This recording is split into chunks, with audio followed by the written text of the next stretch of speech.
Verse 34, here we see about how Esau drifts further away from God. We saw how he despised his birthright. That's the last time we saw Esau.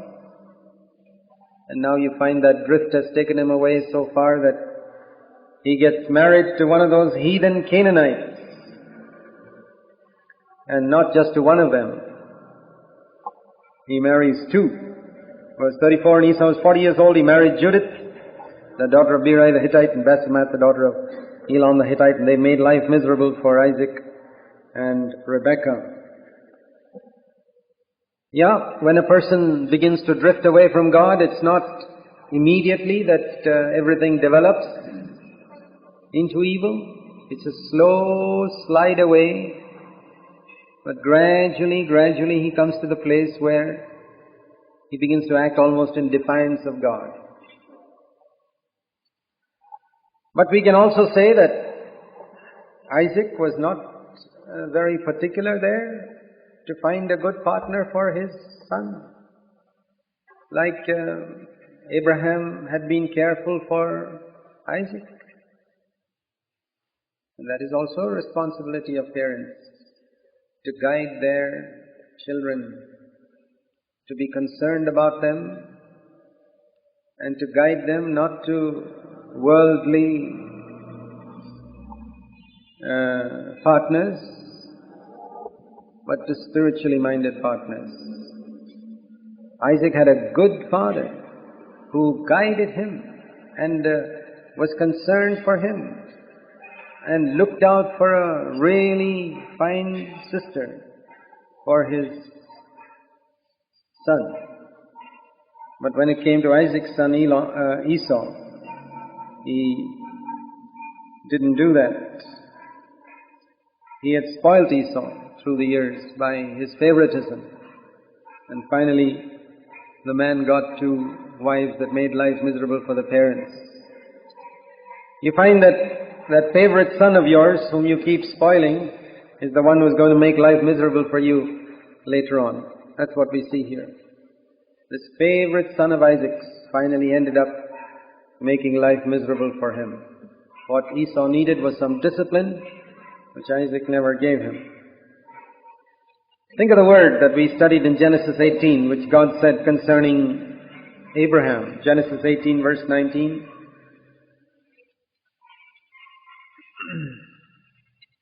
It says there about Abraham, "For I have chosen him," Abraham, "in order that he may command his children and his household after him to keep the way of the Lord by doing righteousness and justice, in order that the Lord may bring upon Abraham what he has spoken about him." The Lord couldn't say that about Isaac. The Lord couldn't say that Isaac commanded his children and his household after him to keep the way of the Lord by doing righteousness. And that's a sad thing. A good example in Abraham as a father, a bad example as a father in Isaac. We've seen Isaac as a good example in the way he was gracious to not fight for earthly things, but as a father, he was a failure. Quite a contrast to Abraham. Because he spoilt his son by partiality, by not choosing a God-fearing sister for her. And that's a warning for us to see this contrast between Abraham and Isaac in this area, because parents, when they think of a marriage partner for their sons or daughters, it's very easy for them to have in the back of their minds some earthly qualification. Of course, he must be born again, but he must be born again plus, or she must be born again plus. He must be a graduate, or must be this, or must be this color, or the other thing. There's always a born again plus something else. And I'll tell you something that I have observed through the years as a Christian, that wherever a person in choosing a marriage partner has said to the Lord, "Lord, I want a person who is born again plus dash, dash, dash, this maybe one thing more or two things more," Always, always, they have suffered in their marriage. And always, they have not been able to fulfill God's highest purposes for them. Because they said, I want someone who is born again plus beauty, plus color, plus education, must be a graduate, all these things. We have to be very careful. We have to say to the Lord, Lord, I want the one you have chosen. I couldn't care less what that person's earthly qualifications are. Look around and see the failures and learn from the failures of others, that you don't make the same blunders yourself in marriage, and don't make the same blunders for your own children. When you say to God, Lord, I want someone who is as wholehearted for you as I am, don't say plus something else also. And don't let your eye be on a person's salary and education and job and all these things. That wasn't what Abraham was looking for. I tell you, it's a tremendous warning. But there are very few who really take these things seriously. It's easy to take these things seriously when our children are young. But the time comes, the children are grown up and come to the time of marriage, they look for these earthly things. Very rare to find a father like Abraham who's only interested in the spiritual. Very rare. So, there's a challenge to us to be like that. Verse chapter 27. Now it came about when Isaac was old and his eyes were too dim to see, that he called his older son Esau and said to him, My son. And he said to him, Here I am. And Isaac said, Behold, now I am old and I don't know the day of my death. Now then, please take your gear, your quiver and your bow and go out to the field and hunt game for me. And prepare a savory dish for me such as I love. And bring it to me that I may eat, so that my soul may bless you before I die. He was going to give him the birthright. He knew what God had spoken at the time of, before the birth of Esau and Isaac. The older shall serve the younger. And he's trying to bypass that. Because this is his favorite son. He's determined to give him the birthright. And there we see the sad thing that we have seen before about Isaac. That it was not only, as it says in verse 1, that his physical eyes were dim. Spiritually also, his eyes were dim. He couldn't see clearly, like he could see in his younger days when he lay down on Mount Moriah and said, Yes, I'm ready to be killed. Or when he went out to pray and meditate when Rebecca was coming. That time his vision was clear. But time had gone on. And that's something we see again and again also in the church, which is a tremendous warning for us. Abraham came from a heathen background. All his knowledge of God came through a struggle, through a battle. Isaac, there was no battle. He received everything freely from his father. His father got the revelation, passed it on to his son. We see that in David and Solomon. David went through struggle, learned to know God in difficulties, trial, testing, experienced God. Solomon received everything. From the day he was born, he was a prince. Received everything freely. We have to feel sorry for those who have no struggle, because they don't have any knowledge of God. I always say that for those who are newly married, the best thing I can wish them is at least 4 or 5 years of struggle. Financial struggle, all types of struggles and difficulties. That's almost the best foundation for a good marriage. I feel sorry for those who begin married life with abundance of everything. It's not going to be very good. Don't think abundance is the answer. If we have never gone through struggles, we're probably like Isaac. If all through our Christian life we have never experienced trial or difficulty, we can magnify mosquito bites that we have had and call them trials. But that's very often the reason why there's a lack of revelation, that we may have carefully steered clear of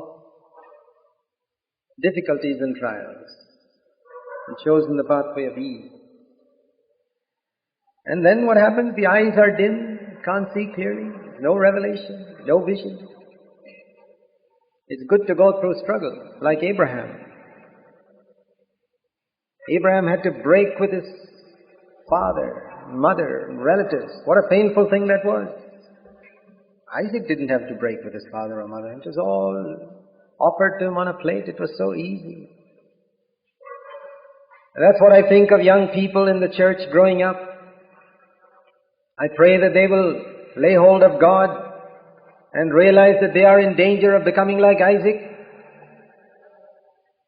Their fathers may have had vision because of struggles they've gone through and battles, but they themselves must be maybe like Isaac, having received everything on a platter from childhood. No difficulty, no trial, everything has been easy. And then the eyes are dim. Think of the contrast of a man like Moses. It says about him in Deuteronomy chapter 34, verse 7, although Moses was 120 years old when he died, his eye was not dim, nor his vigor abated. He was not an impotent man. He was powerful. His eye was not dim. Spiritually, his eye was not dim. And Isaac, at about the same age, his eye was dim. Very sad, because he loved food more than the will of God. He showed favoritism to his son to try and bypass what God had spoken clearly. It's a serious thing when we place our children above God. When our children are more important to us than God, it's a serious thing. Even though God had spoken, what a contrast to the time when he went out into the fields to meditate and pray. If he had at least sought God here, if he felt that the time had come for him to die, he said, well, I need to go out into the fields a bit and pray and find out to whom should I really give the birthright to Jacob. It would have been clear, but he didn't need to. And that's how it is, my brothers. It need not be our children. It can be we ourselves also. We can start like Abraham and end up like Isaac. Or we can start like Isaac and end up like Isaac. Think of this area. There may have been a time when we sought God about little things. When we used to pray about little things. When financial needs and struggles drove us to God in prayer. But maybe now abundance has come. We don't need to pray so much. We don't need to seek God's will anymore because we have an abundance. And that abundance has made us a little strong in ourselves. I tell you, there's almost nothing like abundance of money to make a man strong in himself. Some of the strongest people I have seen in the world are those who have an abundance of money. And they were not like that when they didn't have abundance. And for God's sake and His kingdom's sake, sometimes I wish it would go back to the days when there was no abundance. They had more spiritually then. It's dangerous. It's dangerous that we have no time for God and prayer and all that now, because now it's this, we have an abundance. I am rich and increased with goods, and I have need of nothing. Well, these things are written for our warning. And he, instead of going from strength to strength, goes from strength to weakness and sends out his son Esau. Even though it's very significant to see that this is immediately after what we read in chapter 26, verse 34 and 35. that Esau had just married two heathen women who had made life miserable for Isaac and Rebekah, one would think at least that would have opened Isaac's eyes to see that my older son is rebelling against God. No, but his older son is such a favorite to him that even when his son goes and marries two heathen women, his eyes are still dim that he can't see that rebellion. It's amazing. But I've seen parents like that. I've seen parents who can never see a fault in their favorite children. Their children are always right. If their children were involved in a fight somewhere, the cause must have been the other child, not mine. My darling children will never do. My darling Esau, you think he gets into fights with anybody? No. My darling Esau is a precious little boy. Most parents have. My children, must be the other fellow did something. To rise up in justification for your children is the surest way to turn them into Esau's. The surest way. And yet it is a rare parent. I'll tell you, in my lifetime I've seen very few parents, even in the church, who do not justify their children. Almost all of them justify their children. Who will say, yeah, that may be right. My son may have been wrong. Sure. Quite likely it was his fault. Quite likely he was the cause of the trouble. Abraham would have said that, but not Isaac. There's the difference. There's the difference, and we can choose which way we go. But when we justify our children, we can be pretty sure that our eyes are dim. We love our children more than we love the truth. How many times I've seen that. It's sad, it's sad, it's sad. People loving their children more than they love the truth, and therefore missing out on what God could have done for them and through them. My brothers and sisters, let's never make that mistake. Let's love the truth more than we love our own children. Otherwise, even when they marry heathen women, we will say, oh, but she's a nice girl, and I'm sure she's got some faith, and probably she's born again. This daughter of Berai the Hittite, maybe she's born again, maybe she's trusted the Lord somewhere, and this other girl also, maybe she's trusted the Lord. It's amazing how the extent to which people can go to justify what their children do. Oh, my daughter-in-law, she's quite spiritual. Rubbish. Other people can see through the hollowness of them. And that is an indication that our eyes are dim. My brothers and sisters, be without partiality here if you want to have clear vision.